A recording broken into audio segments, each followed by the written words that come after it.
Hi everybody, today I have a quick flip through of some of the Graphic 45 Warm Wishes Christmas cards that I have made. There is a tutorial for these 6 cards that will be available for purchase, so I will have that link in the description box below. So these are made using the Graphic 45 card bases. There are some ivory ones and some black ones.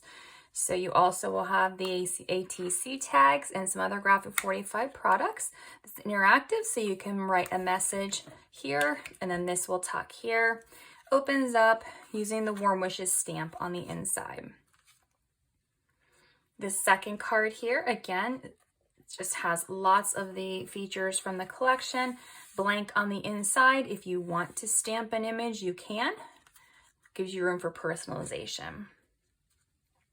This one, the card comes out of the pocket. You can write a message to the recipient on the back, and then room here to write.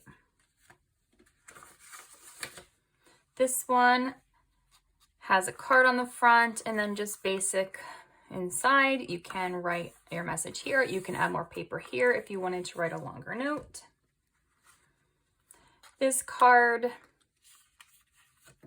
tucks down in this piece of chipboard and it opens up. You can write a message there, and then opens up here.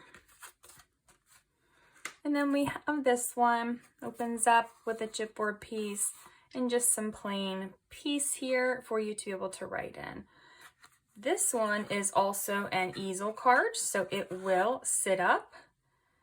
So it is a little bit more interactive. So you have a couple of different styles of cards here that you can design, and these are relatively flat that you could get away with mailing them, but you will probably need a non-machinable stamp because they do have some stuff like the thickness from the knot from the ribbon. So if you were going to mail these, you would just make sure that they're super flat, so you wouldn't want to use any chipboard in yours, and you'd want to probably not use the bulkier ribbon. You'd want to use a thinner ribbon or leave the ribbon off. But these are great Christmas cards that you can give to recipients and not have to worry about mailing. You can mail these, but again, they will take a non-machinable stamp to do so. So if you are interested in purchasing the tutorial for these cards, I will leave the link to my website below where you can purchase these. Thank you for watching and have a great day.